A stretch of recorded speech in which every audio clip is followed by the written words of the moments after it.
बिस्मिल्लाहिर्रहमानिर्रहीम। अस्सलाम वालेकुम। यम्मी क्रिएशन में खुशामदीद। कैसे हैं आप सब? उम्मीद है कि आप सब खैरियत से होंगे, खुश होंगे। सबसे पहले तो मैं आपसे माज़रत चाहती हूँ कि काफ़ी अरसा मैं अपने चैनल पे कोई भी वीडियो अपलोड नहीं कर सकी।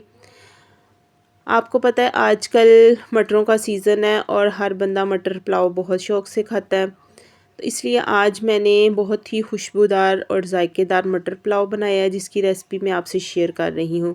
उम्मीद है कि मेरी रेसिपी आपको पसंद आएगी। तो चलते हैं इस खूबसूरत सी रेसिपी की तरफ। सबसे पहले मैंने 1 किलो मटर लिए हैं, उनको मैंने छील लिया था। उसके साथ मैंने ये 6 अदद बड़ी साइज़ की मिर्चें ली हैं, 1 अदद बड़े साइज़ का प्याज लिया था जिसको मैंने काट लिया है, 1 टुकड़ा मैंने अदरक का लिया है,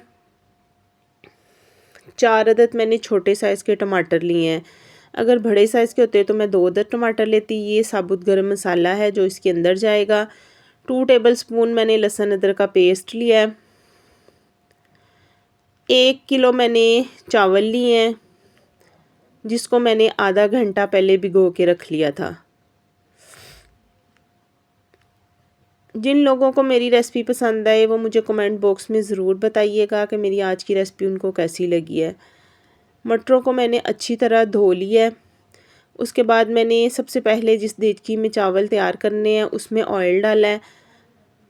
ऑयल डाल के मैंने जो साबुत गरम मसाला दिया था वो मैंने इसमें ऐड कर देना है, जिसमें है काली मिर्चें, बादियान का फूल है, एक बड़ी इलायची है, लौंग है 4 से 5 अदद। उसके बाद जो मैंने 1 अदद बड़े साइज़ का प्याज लिया था वो मैंने इसके अंदर डाल दिया है। इसको मैंने हल्का सा बिल्कुल ऑयल में फ्राई करना है। उसके साथ जो 1 टुकड़ा मैंने अदरक का लिया था उसको मैंने पीस लेना है, वो भी मैंने इसके अंदर ही डाल देना है। प्याज के साथ ही मैं अदरक भी डाल दूँगी और इसको मैंने बिल्कुल हल्का सा फ्राई करना है ऑयल में। आपने बहुत ज़्यादा फ्राई नहीं करना कि इसका कलर निकल आए। आज जो मैं चावल बना रही हूँ ना, वो बहुत ही टेस्टी हैं और बहुत ही खुशबूदार है। ये जनाब हरी मिर्चें हैं जो मैंने 6 अदद ली थी, इनको मैंने रफली काट लिया है। काट के मैंने इसको भी कूट लिया है, वो भी मैं इसके अंदर डाल दूँगी।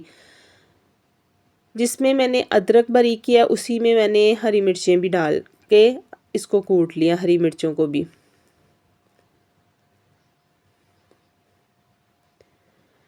अब जो 4 अदद टमाटर लिए थे वो भी मैंने इस मसाले के अंदर डाल दिए हैं। उसके बाद मैं इसमें नमक डालूँगी। मैंने 2 टेबलस्पून इसमें नमक डाला है। इसमें मैंने सुरख मिर्चें बिल्कुल नहीं डालनी, इसमें मैंने सिर्फ हरी मिर्चें और काली मिर्चें डालनी हैं। जैसे ही टमाटर हल्के से सॉफ्ट हुए हैं तो मैंने इसमें मटर भी डाल दिए। मटर डाल के मैंने इसको मिक्स कर लेना है। मिक्स करने के बाद मैंने अभी पानी इसमें बिल्कुल नहीं डालना, इसको बिल्कुल स्लो फ्लेम पे मैंने रख देना है ताकि ये टमाटर और मटर और जो भी मसाला है, प्याज वगैरह, वो अच्छी तरह से स्टीम में ही गल जाए। ढक्कन मैंने इसके ऊपर रख दिया है। थोड़ी देर बाद मैं इसमें चम्मच हिलाती जाऊंगी ताकि ये मसाला वगैरह नीचे से लगे ना। नमक आप अपने टेस्ट के मुताबिक डालिएगा। पानी मैंने इसमें ऐड कर दिया है।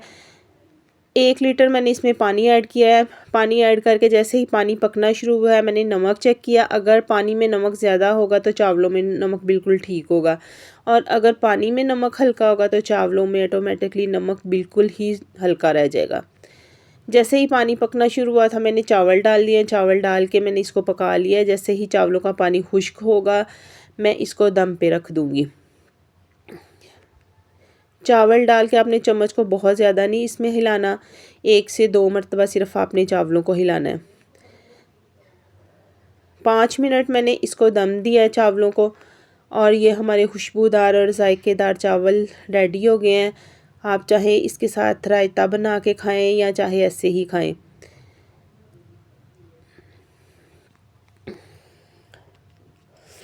आज के मटर पुलाव की रेसिपी मैं आपको शेयर कर दी है। उम्मीद है कि मेरे सब्सक्राइबर इस रेसिपी को ज़रूर फॉलो करेंगे और मुझे कमेंट बॉक्स में बताएंगे कि मेरी रेसिपी आपको कैसी लगी है।